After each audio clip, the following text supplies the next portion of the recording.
immediate supervisor of mine, I'm sure she's very concerned about what it might say, because she was someone I was very close to. She could see what it was about every time there was an issue. The elephant in the room. She knew. I knew she knew, and she never spoke up. Never addressed it. And I know she's embarrassed. How lonely was that? Very lonely, because none of my friends were coaches.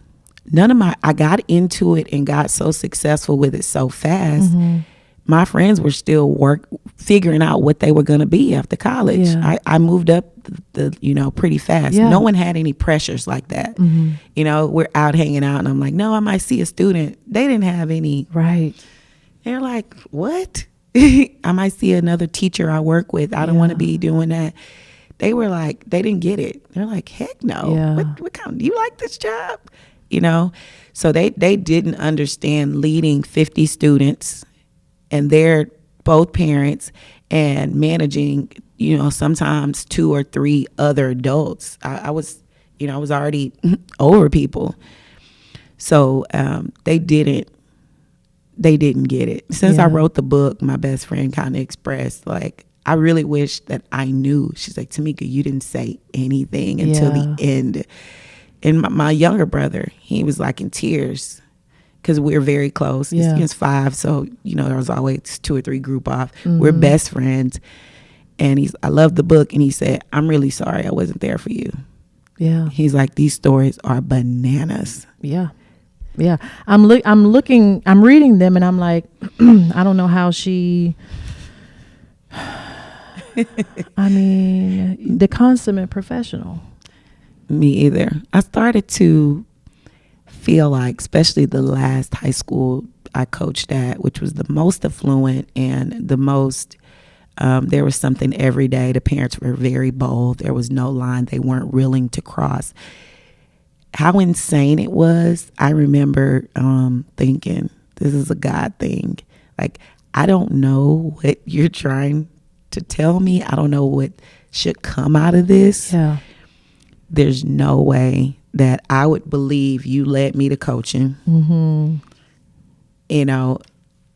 this is how you would repay my hard work and diligence and obedience to what I thought was a word I got from you. Yeah. And I was like, there's something. And so I was able to step outside of it. And I literally took myself out of that. A body just showed up, but my, soul and my whatever was like, this cannot touch me. This is not touching me. It's really not. It's silly. Y'all are ridiculous. Yeah. But I definitely started to believe that there's something that's supposed to come out of this. And I joked I could write a book about this stuff. Oh. And then I did. Yeah. I give you tons of credit, because it's a lot, and you're right. I had this question to ask you. Just it says that I wrote down, you created a 5-year plan and it was working, but you realize you're teaching a new generation of player where being coached doesn't guarantee respect, and you are seeing that also from the parents as well. And you start to question at this time in the book, which I'd never seen you do before, question, am I supposed to be coaching? Like, am I supposed to stay in this? Like, how much of the lack of respect in dealing with the parents made you question, and why have you chosen to stay? Like, how have you managed that? Because it hasn't gotten any better. If anything, it's probably, more prevalent. Maybe not so much as in high school from college. I don't know about volleyball. We'll talk about basketball, but, share that a little bit. Parents early on, I was like, maybe I don't know this enough. And I went out and, like I said, I invested in myself. And then when I got into these into the room with people who I know, a parent or kid saw them as more superior or smarter. And I got in the room with these people and realized they weren't. Right. Like, immediately. So I knew they didn't have a work ethic. But when they let me in the room with them and we start talking, and I realized you probably have more resources, you get better kids, you get more buy-in. That's the difference. Yeah.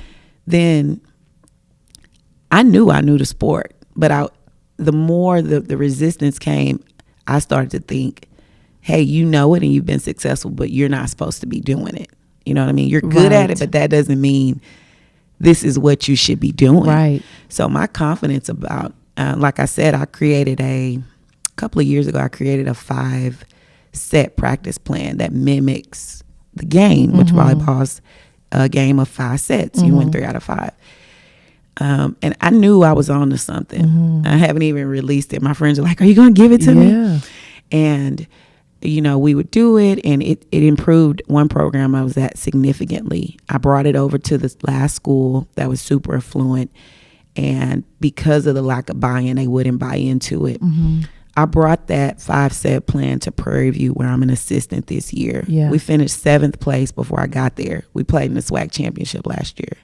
Boom. So I knew I was on to something. I knew that, it took me a while to come up with it. It was based on stats. It was, what I had observed. It was catered to kids that are behind. I knew it was gold. And I knew that I knew, volleyball. I became very confident because of the hours I had put into it. I wasn't scared to talk about volleyball in the room with anybody. Yeah. I knew that. But the resistance definitely made me feel like you're not supposed to be doing it. And that was a hard thing to accept. That I had worked hard enough and gained enough knowledge to be pretty skilled at this. And it's rejecting me. Like, how does that work? Yeah. Like, what? What will I do with this knowledge or information? If this is over for me, God, I'm just feeling like a high level coach. I'm feeling like, a professional coach.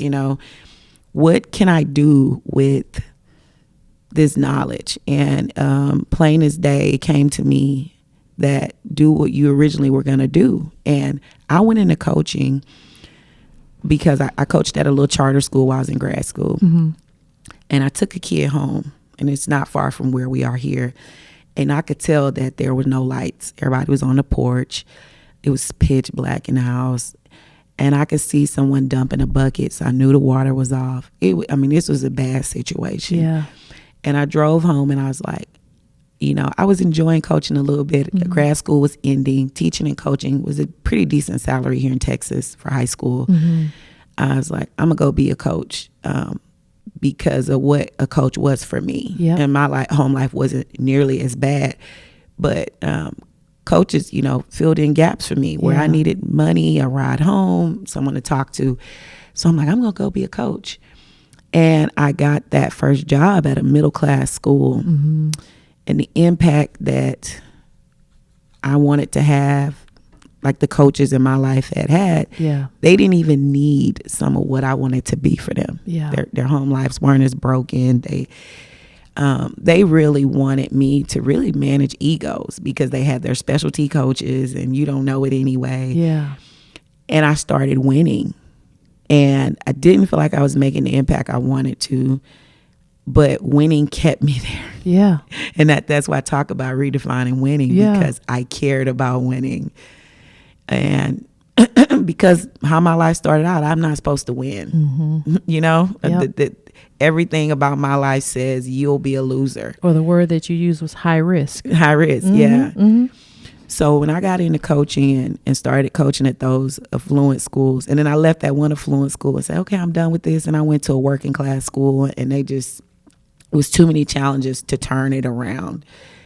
And then I said, I think I'm going to wrap this up, but I want to win before I go out and just roll it into like an athletic director job. And this school had been to the state tournament maybe 2 or 3 years before. And it's affluent. I know the kids are going to come in having played since they're 10.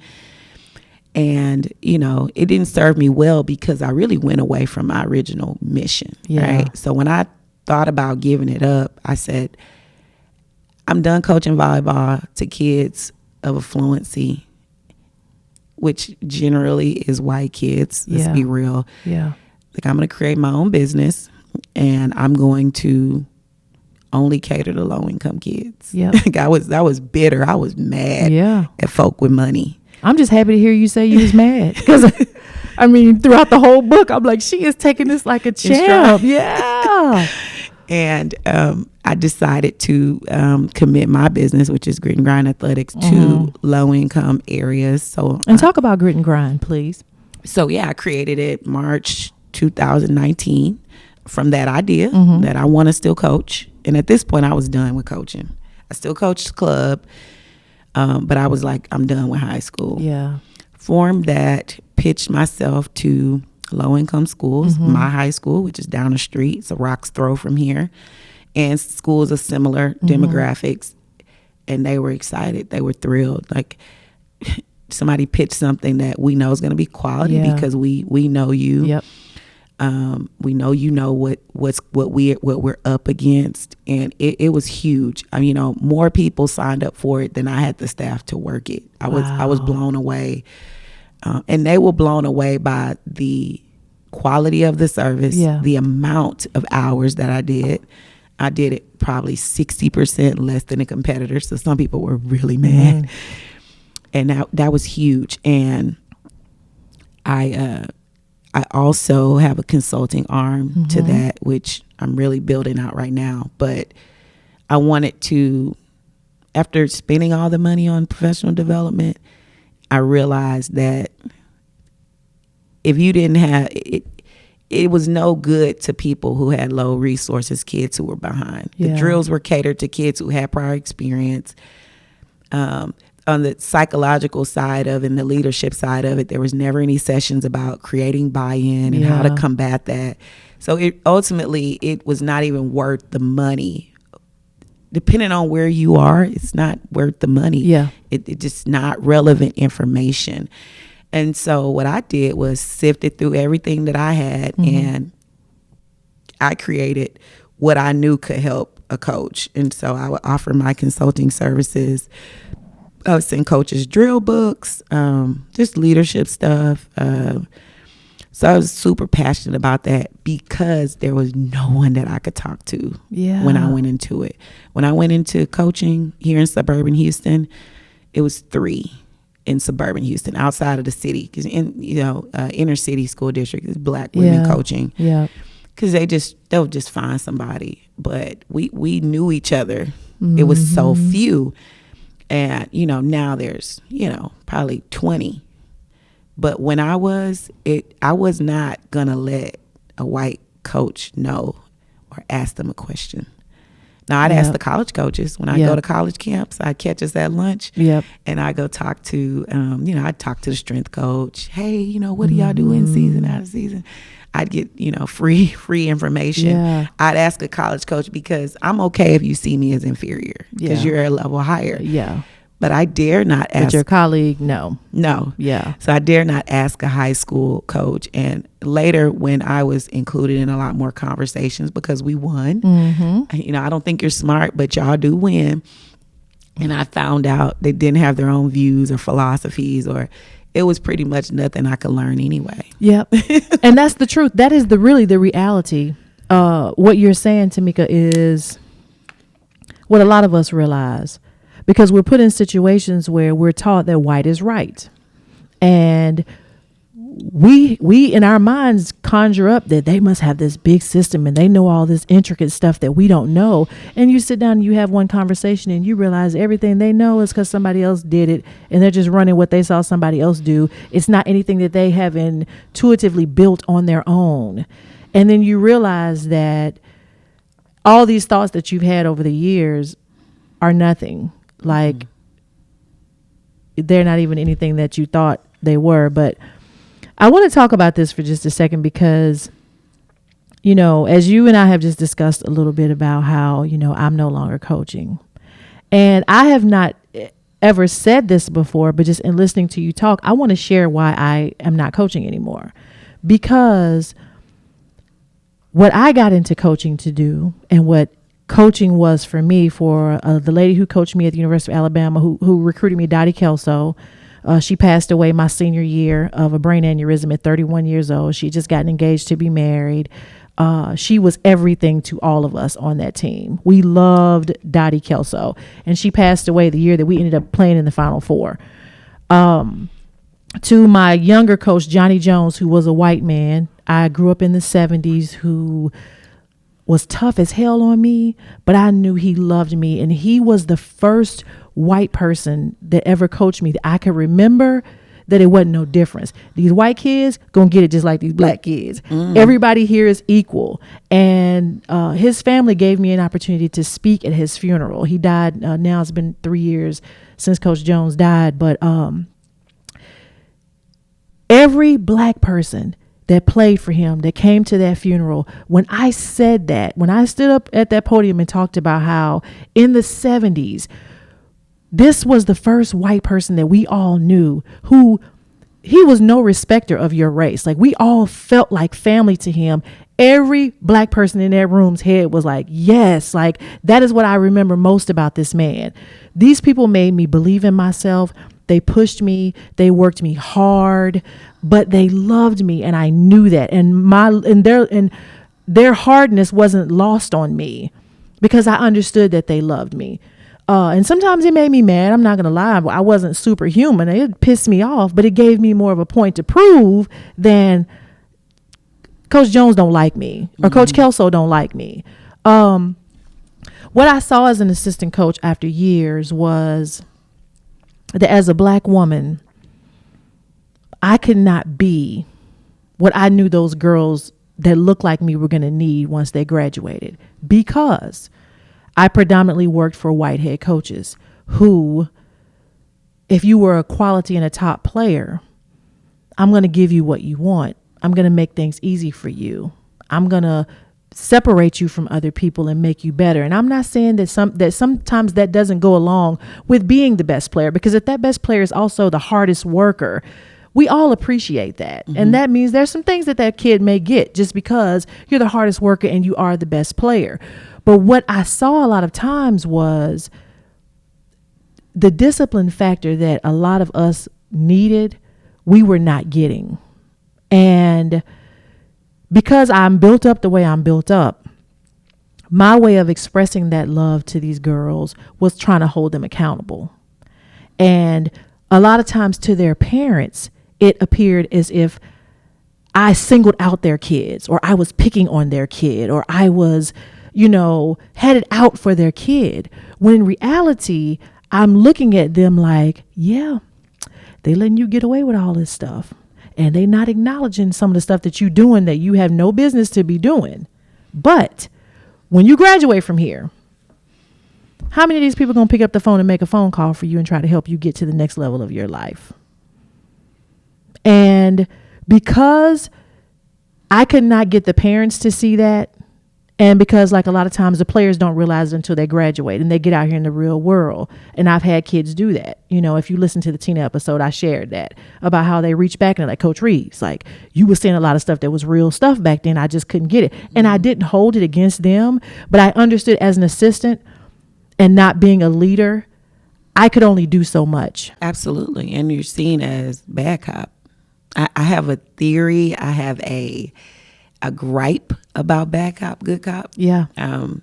So first of all, the things you stated, that was my way of coaching. That was my philosophy. That was, I was passionate about setting expectations for kids that would help them in the future. Yes. And my administrators, other women on my staff, which mostly would be white women, they were not, it was not a concern for them to hold the line and to set expectations and hold kids accountable.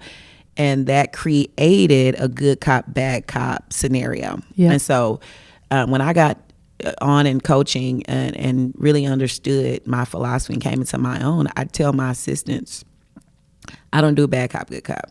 Because people try to fall into one of those when they come work for you. If you seem stern, they try to be lenient. I said, we all cops. Yes. and I call it, I think I say they're robbers. They're trying to rob themselves of the ability to do stuff at a high level. They're trying to rob the program of a standard. Yes. That's what I say. We all hold the line. We all hold the line. And what it does is, it's a feel good moment for a coach that they're the favored one. The kids like me. Right. It's a feel good thing. And I always tell them, I don't need 15-year-old friends.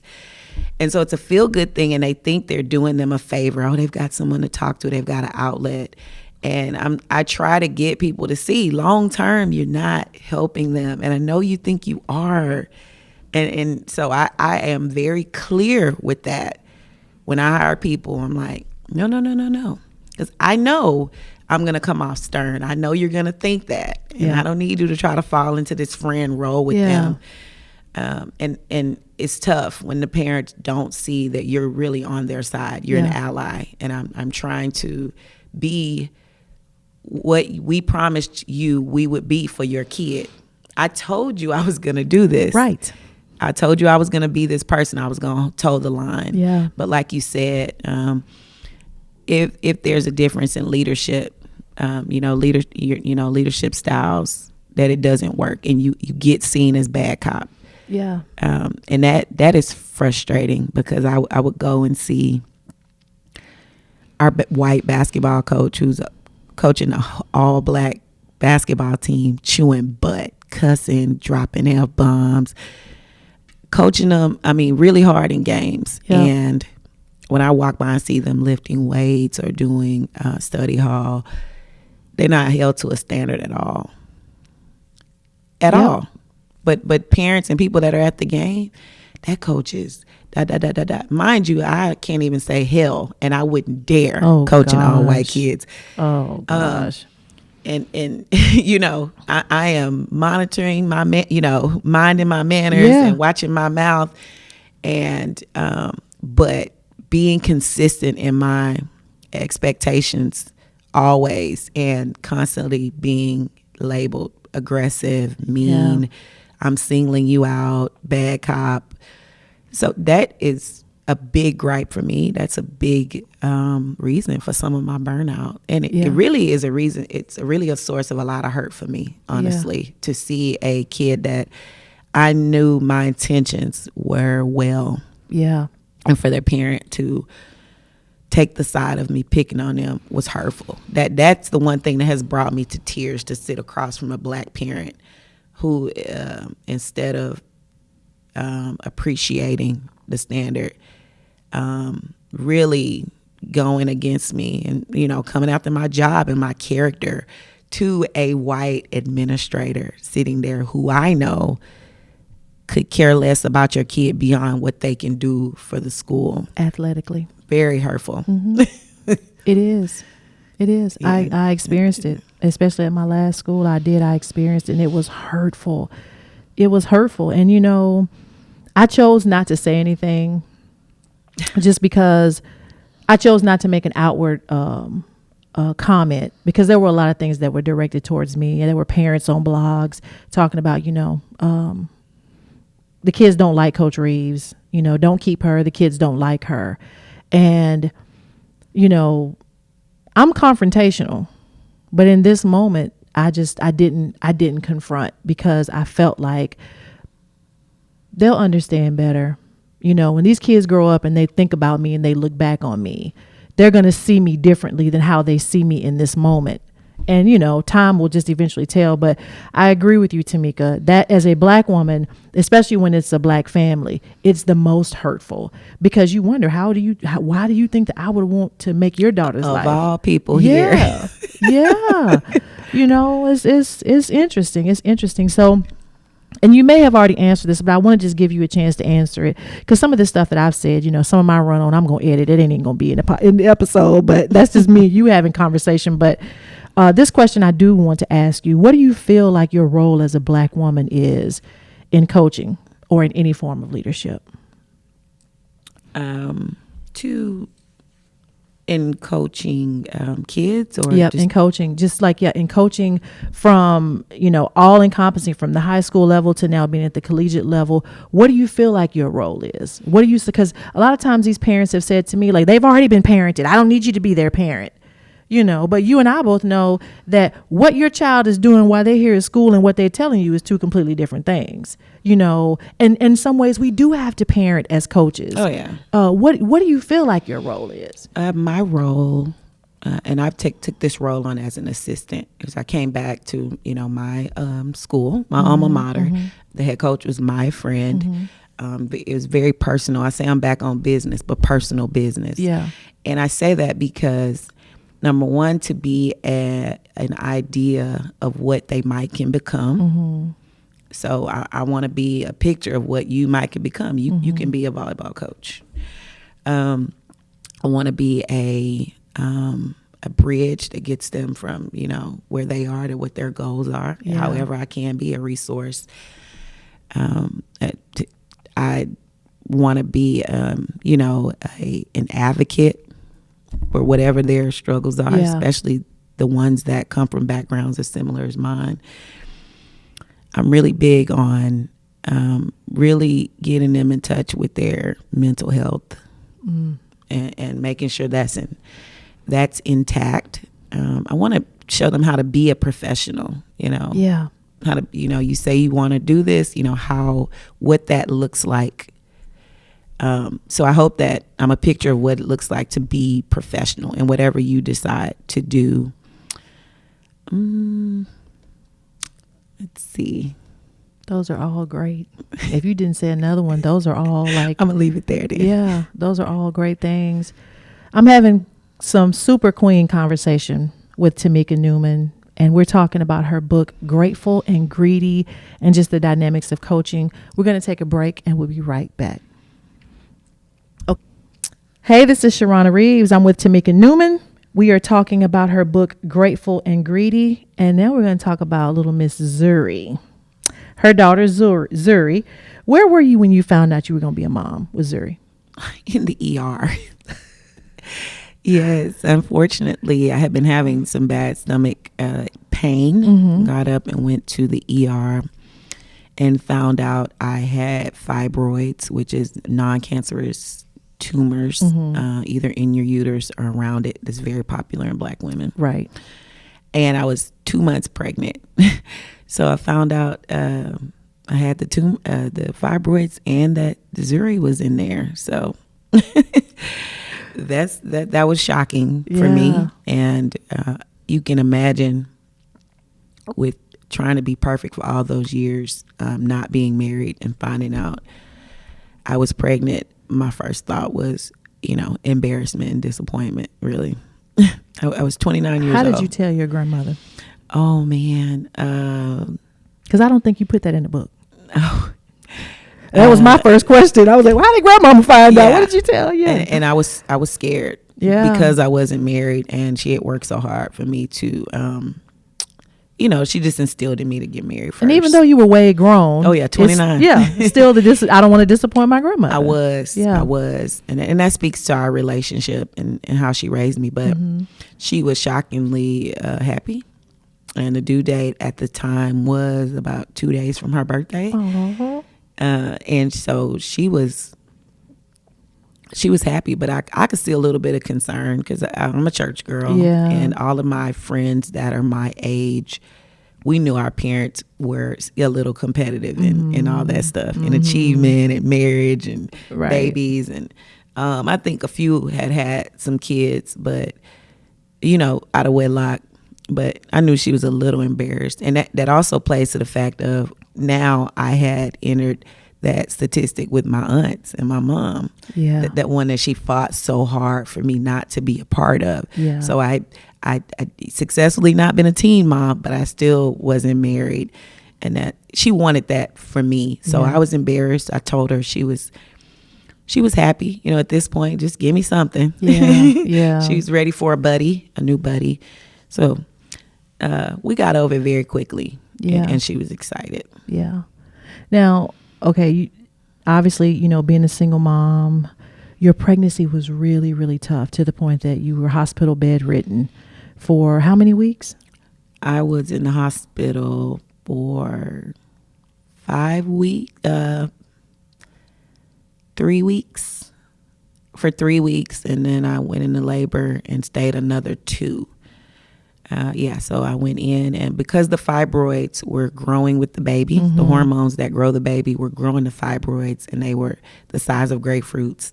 It caused my uterus to believe that I was a lot further along, and my cervix started to open. Started dilating. Preparing for.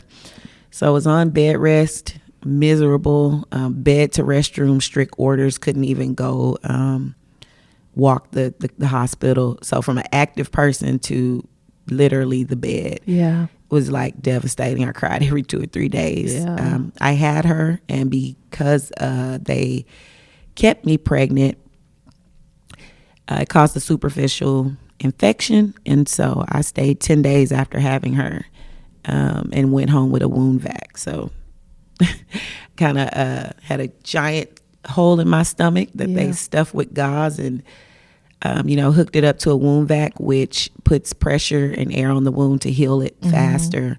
I went home with that, kind of carrying it like a little purse. So all of it was a lot because I hadn't ever had any major surgeries. I'm not a person that gets sick. It was all new, and it was crazy. At that time when you were going through all of that, and you go home with the wound vac, and did Zuri go home with you when you went home in those 10? No, she did not. She came 11 weeks early. And while dealing with all my pain and eventually developing a fever, I could not go see her often just because of the risk. But they nicknamed her the rock star of the NICU. She was born 2 pounds, 14 ounces. And by day 2, that night she was breathing on her own. Wow. Yes. And so by the time she got that from her mama. Came to and called the NICU, they was like, oh, you're talking about that rock star. And she went home 5 weeks later. 5 weeks later.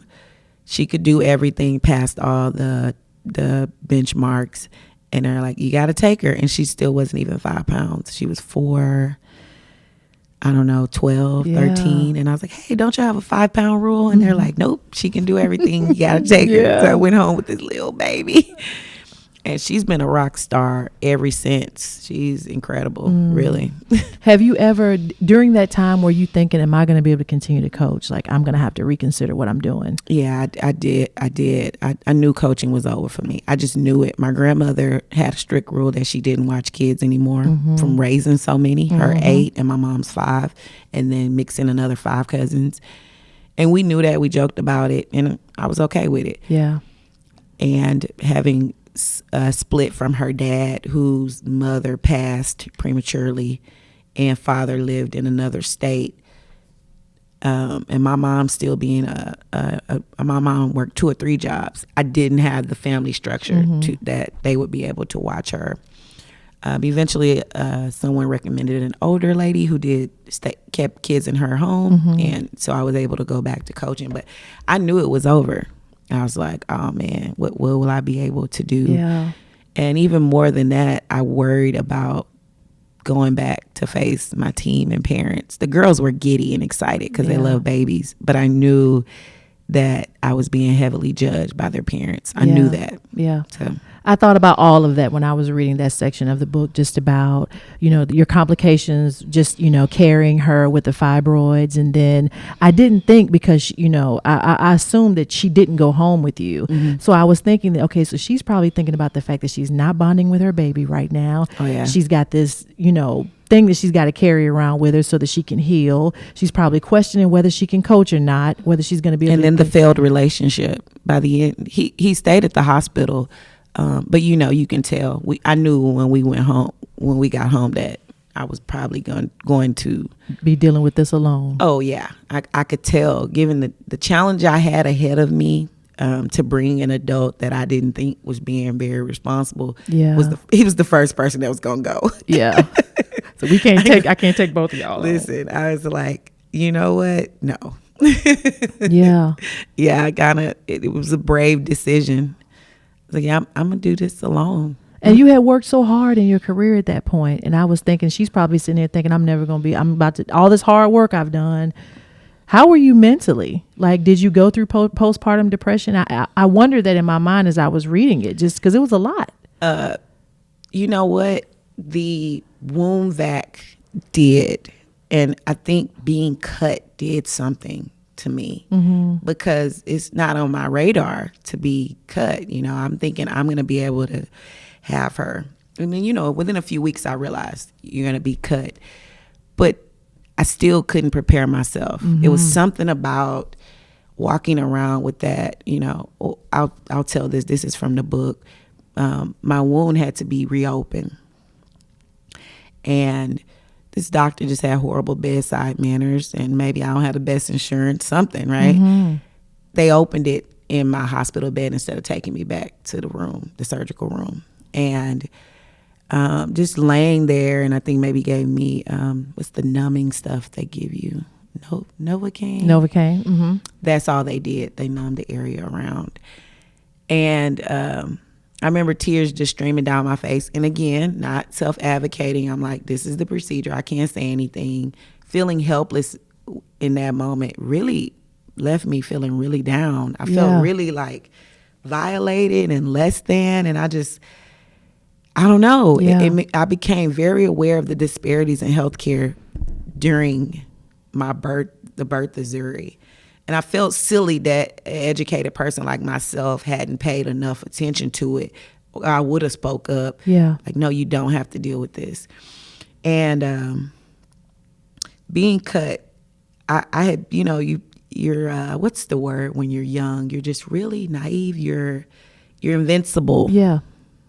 And that experience, I realized I was not. I had just joined Black Girls Run, running 3 miles a day. I can still play with my kids at 29 years old. I can jump, hit the ball. Yeah. And my athletic identity, you know, my confidence was so rooted in my athletic identity. And then being injured, cut, whatever, it just took my confidence down. You know, I was very emotional and crying every other day, and then walking around with that bag was like, I think I got really, really skinny because I couldn't eat. I just was feeling sorry for myself. I just felt like my body, which I had been so good to, failed me. It's like, what else can fail in this life? I'm a really hardworking coach, and that is failing me. Every year is ending the same way. I'm really frustrated and depressed. I worked on my body and it failed me. What else can fail me right now? You know, my faith was wavering. It was very, very depressing. And then by the time Zuri got home, it's game time. You know, it's go time. It's go time. Yeah. So she saved me from really going into a deep depression. Yeah. And how important, I mean, obviously Zuri brought you out of it, but I was also thinking about too in the midst of like reading all of that, just how amazing it was that Zuri got to meet your grandmother and they had a relationship with each other. Oh man. Right from the start, their relationship was really, really special. And we talk about all the babies in the family don't like my grandmother because she likes to kiss them too much. Yeah. And Zuri loved it. Oh, She loved it. Yeah. And I knew it would be special because I was a kid who could sleep in the bed with my grandmother. And I just knew it would be special. So very quickly when Zuri got to was able to eat real food, she loved seafood. That was my grandmother. Just a lot of similarities. She was like a mini version of her. And now that I think about it, and a lot of people believe this, that, you know, when babies start coming, that people start to pass. And I truly believe that now. But just the numbers, I mean, my grandmother lived to see her is like, you know, it's a God thing. It's a God thing. And she knows her. She talks about her very often. I let her see. She went to the funeral. How old was Zuri when your grandmother passed? Zuri was 3. So it was just last December. Zuri was 3. And I talk about in the book, had my grandmother died one day sooner, Zuri would have been in the bed with her. I went to a MEAC SWAC Women Leaders Conference in Atlanta. And my grandmother, who doesn't watch kids, she volunteered to watch her. I was like, she kept her for the SWAC tournament. And then I was going to get my sister or somebody. So who you going to get to watch her? And I was like, oh, da, da, da. And she was like, bring her over here. So I kept checking. Are you sure? Are you sure? And she was like, yeah, I'm sure. And she kept her. And they had a blast. She didn't call me. And when you coming back? You know? They had a blast. She didn't complain. Zuri actually accidentally locked her out of the back door. And by the time she got in, she called me laughing hysterically. You know, that would have been a whooping. Oh, yeah. 20 years, 20 years no ago. question. No question. And she was dying laughing. And I was like, wow, they having a good time. And I got back, got Zuri. And then the next day, she had a heart attack in her sleep. So one day sooner, but she definitely did me that one last favor. Yeah. So, yeah. Yeah. So will Miss Zuri play volleyball? I don't know. I didn't get to do any individual sports. I threw the discus and was very good. I went to state in the discus. And I love the mental toughness doing an individual sport has on you. Yep. And I'm a huge Serena Williams Girl. fan. That's who I instantly thought of when you said. I was like, I think the same thing about tennis. No. Huge Serena. So Zuri plays tennis. Oh, good. She's been playing tennis since she was 3. And if you follow me on social media, her videos are on there. And I fell in love with tennis. Me and some of my friends would play recreationally at college, just bored on the weekends. But I wanted her to start. She started with gymnastics. And she started with tennis because, you know, you learning early that you have you to count on. Yeah. I mean, you can only count on you. Yeah. I can't help you. The coach can't help you. You know, tennis, there's no timeouts. No one coaches you up. You learn how to manage the game yourself. Yes. And so I started her with tennis, and she's 4 and a young 4. Because remember, so some days she absolutely wastes my money. And the lesson is 30 minutes, but you're about 22 minutes of work. Okay. And after one water break, it usually goes downhill. Yeah. So we hold out water for a long time. Yeah. But it's amazing watching her grow and finding out things about her personality. And so she's been watching me coach for 4 years. Yeah. And I talk to my kids about good, positive self-talk. And I tell them, my daughter Zuri talks to herself in third person. Come on, Zuri. You got the next one, Zuri. Yeah. I'm like, be like Zuri. Yeah. You know, have good, positive self-talk. So Zuri, she's been a blessing. And I find comfort in the relationship her and my grandmother got a chance to have. Instead of seeing it as, you know, my grandmother won't get to see her do this, that, and the other, which makes me sad sometimes. Yeah. Overall, I know how blessed I am Yeah. that she got a chance to see her. Yeah. So, Yeah. And she's probably a little mini grandmother there with you. She is. Yeah. When she does stuff, I'm like, my grandmother would be bawling, laughing. She would think this is a little grown. My grandmother would eat this up, though. Yeah. Yeah. That's beautiful. Now, lastly, on Zuri, her dad, do you guys co-parent well, or is it just you? It's just me. It's just me. And financial support has been spotty. It's been consistent throughout COVID, which I'm happy. So maybe, you know, his field of work, he's a blue collar worker. Okay. So I think they just picked up the demand. Not much. She doesn't spend much time with him. So I have 4 brothers. Yeah. And I try to get her around them as much as possible. Yeah. My brother will take her to tennis sometimes. 5 uncles. So she loves them. They spoil her. I try to simulate that dad-daughter relationship, but she definitely asks. She's become a lot more aware because dads drop them off at school, give them a kiss, dads let you jump on their back. She told me, you know, you're not a dad. You don't let me ride on your back. You're correct. Yes, this is true. And I need to find somebody that will let you do that. And that gives me a great amount of guilt, to be honest. That's one of those things that I judge myself harshly, that I didn't pick a suitable partner, and because of that, that will affect her life. Yeah, that's a daily guilt thing, and we know he still should be doing his part. Yeah. But for me, I blame myself like 85% of it because I went against some of my own standards, which I believe was just my naiveness and having dated that one person so long. Yeah.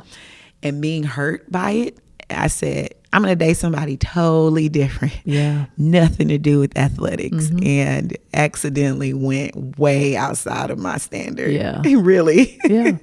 But it was just being naive, not dating a lot. Yeah.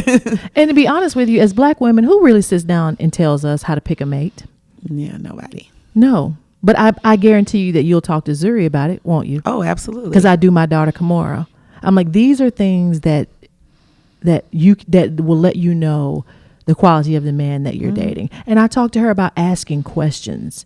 Oh, man. Like, what kind of questions are you asking this guy when you're dating him? Or are you just like, tiptoeing through the tulips, just whatever the conversation is? I said, because you can learn a lot about a man by the questions that you ask him. Oh, absolutely. Yeah. Now, see, no one ever taught me that. I never sat down and had those conversations. So I too married a man that is a great guy, but just wasn't the guy for me, and had 2 children with him.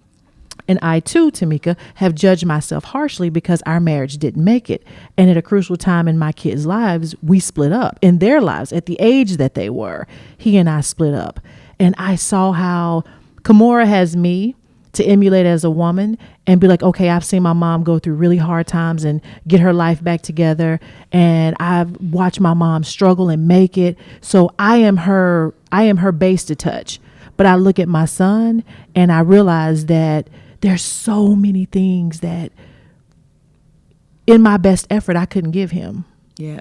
I couldn't give him. And I deal with that guilt because I'm like, you beat yourself up. Like, why wasn't I paying attention to that? Didn't I choose better? Why wasn't I thinking ahead that all these things were going to matter at some point? Oh, yeah. But you have to I've learned now as years have passed that I take those things to the Lord in areas where I feel like my ex-husband wasn't what Kendon needed, our son needed. I take it to God and I'm like, God, okay, you're his father first.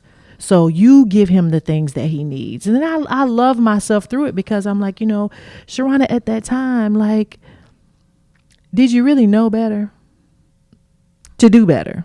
Yeah. So I can hold myself more accountable now because I know better. And I know, in picking men moving forward in relationships, like what to pay attention to and the questions to ask and, what's right for me, knowing myself better. But just like you, I hadn't had a lot of serious relationships prior to him. So it wasn't like I had a lot to judge on, like to figure out, so we choose. But I'm sure Zuri is going to be just fine. And you know what? As long as there's still breath in his body, if he's committing to do the things that you said now, like, just consistent support, which is needed. Oh, yeah. You also want the physical support. Oh, yeah. But there's always an opportunity for him to for that light to click on and be like, what? I got a daughter. I need to be imparting Oh, it yeah. to. And I'm hopeful for that, for everybody's sake, especially hers. Yeah. Yeah. Yeah. Okay. So we're at last questions. The people that have read the book thus far, like, are you getting like, Tamika, I can so relate to that. Tamika, that was like, you were talking to me when you said this. Like, what has the response been? Oh, yeah. Especially for coaches, no matter the sport. Yeah. They're like, this is happening to me. Thank you for validating it. For people who grew up like I grew up, they are, they just love that I've documented our experience. Yeah. And for people who, some of the responses, some people are like, they're excited to go back and pinpoint, where they picked up different mindsets. It's challenged them to go back and, go, some people, it's helped them work through some feelings they had about the way they grew up too. Yeah. Seeing me say it wasn't perfect. And I left some stuff out because it's not a tell-all. Right. seeing me, reading about some of the things that happened in my household, and that I've chosen intentionally to take what I need, how it helped me, what I could use, and leave the rest alone. I don't have a grudge. I'm not upset. I'm not blaming anybody.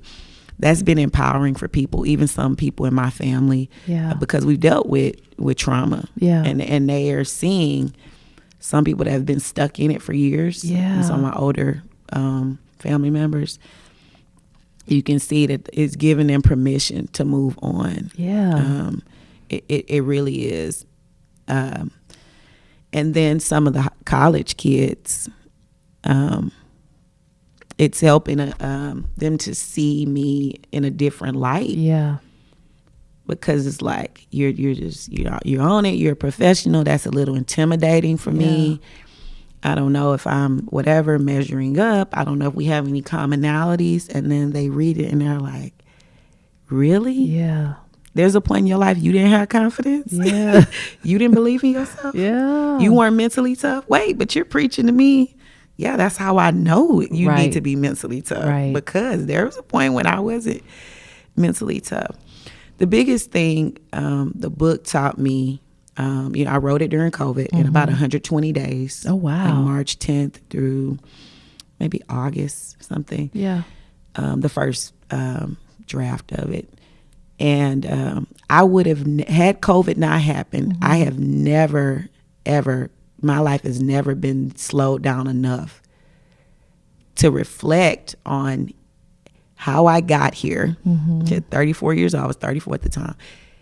It hadn't afforded me the opportunity, because I thought in my head I was behind the gun. I came into this life at a disadvantage. I shot out of the blocks. I have not stopped. Really. I was very aware that, okay, you're going to have to work harder than everybody else. You need to narrow your focus so you don't make the same mistakes, whatever. And that's why I'm multi-sport, and I joined this club and joined that club. And I always pursuing some impossible goal that's going to take everything I got. And then once I got into coaching, doing it year round. And if there's, any idle time, I need to be doing something else. I've been like that my whole life. And it's because I thought I was an underdog. But COVID stopped everything. I was in the middle of club volleyball season. We're in off season for volleyball. I probably would have been given lessons, all kinds of stuff, a myriad of things. But I literally had to stop and sit still with myself. And when I did, I was able to recognize patterns, things that I liked, things that I needed to change. I was able to reflect on just everything. I never would have been able. And then coincidentally, it was following my grandmother's death, which I talk about in the beginning, put life into perspective for me. I had won, she had won. Because remember, I didn't think she was winning. But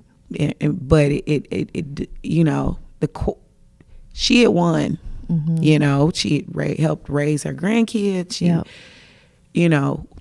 by society's standard and a little of my standard, being young and naive, she was not winning, but she had won.